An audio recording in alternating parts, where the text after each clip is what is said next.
আসসালামু আলাইকুম এভরিওয়ান। আশা করছি সবাই ভালো আছেন। অনেক দিন পর আপনাদের সামনে আরও একটি নতুন ভিডিও নিয়ে হাজির হলাম। আজকে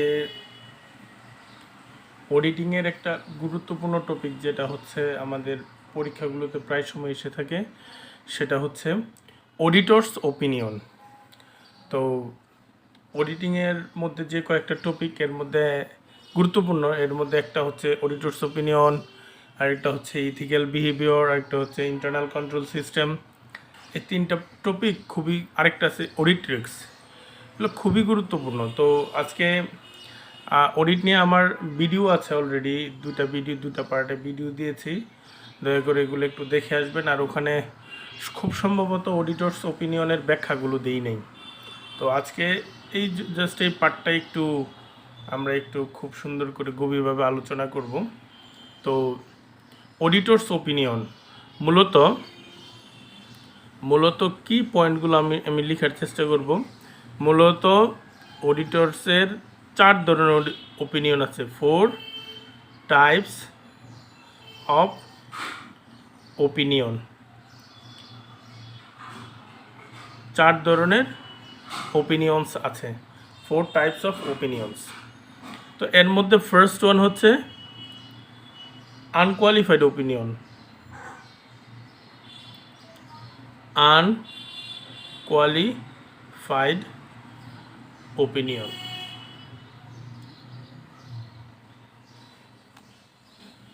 এই জিনিসটা জানার আগে আমরা দুইটা টার্ম খুব ভালোভাবে জানবো, সেটা হচ্ছে গ্যাপ এবং আইএফআরএস বা বিএফআরএস। তো গ্যাপের মিনিংটা আমরা সব জানি, যে generally accepted accounting principal. IFRS হচ্ছে ইন্টারন্যাশনাল ফিনান্সিয়াল রিপোর্টিং স্ট্যান্ডার্ডস, এবং বিএফআরএস মানে বাংলাদেশ ফিনান্সিয়াল রিপোর্টিং স্ট্যান্ডার্ড। এই দুটা জিনিস, বিএফআরএস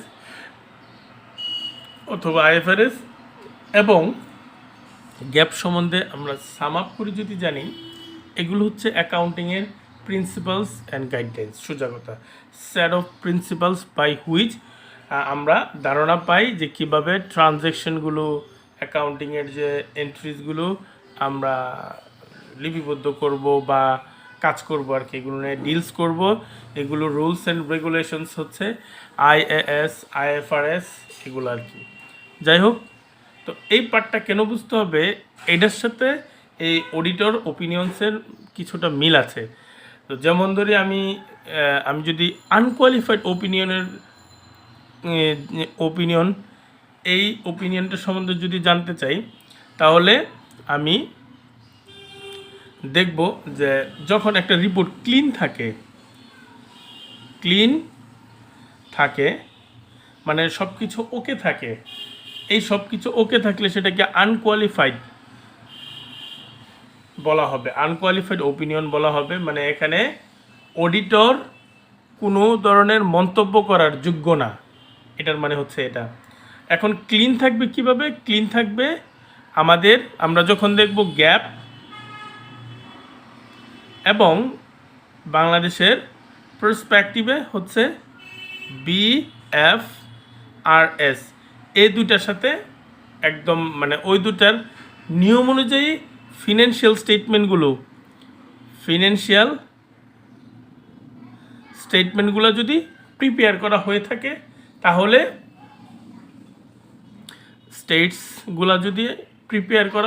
তাহলে আমরা বলবো যে auditors are unqualified to opinion on my accounts, on my statements, এটা আমরা বলা থাকে আর কি। আনকোয়ালিফাইড মানে অডিটররা কোনো মতামত দেওয়ার আর কোনো সুযোগ নেই এখানে। 2 নম্বরটা হচ্ছে কোয়ালিফাইড ওপিনিয়ন।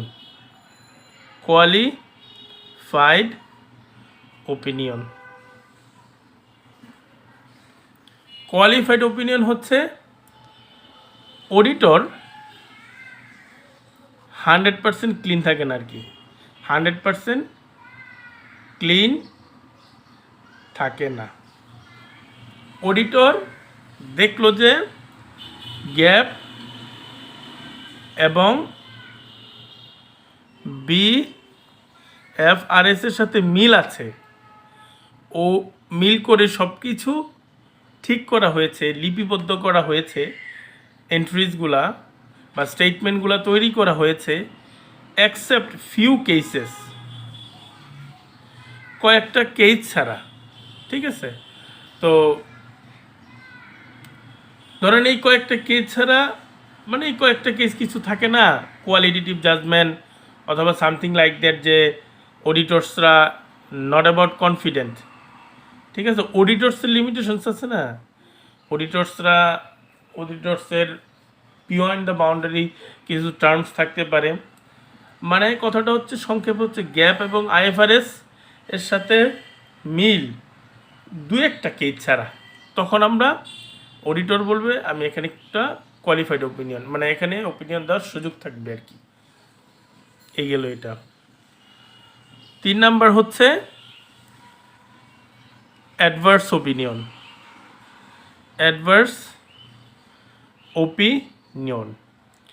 অ্যাডভার্স ওপিনিয়ন হচ্ছে গ্যাপ এবং বিএফআরএস ফলো করা হয়নি, যার কারণে স্টেটমেন্টগুলা ম্যাটেরিয়ালি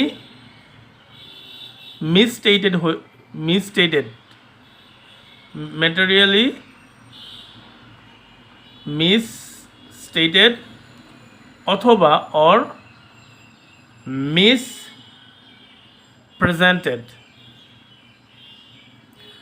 মিসপ্রেজেন্টেড, যেটা to not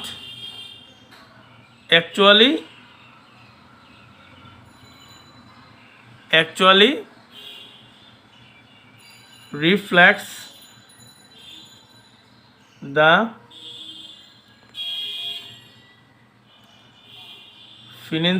financial accurate position.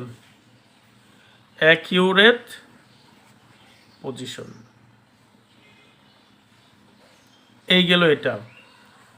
মানে কথা হচ্ছে গ্যাপ এবং বিএফআরএস ফলো করি নাই এবং এখানে বড় ধরনের ঝামেলা আছে, অডিট এটা খুঁজে পাইলো, দ্যাটস ওয়াই অডিট একটা বিরুদ্ধ ধরনের মানে নেগেটিভ মন্তব্য করে দিল। 4 নাম্বার হচ্ছে ডিসক্লেইমার অফ ওপিনিয়ন।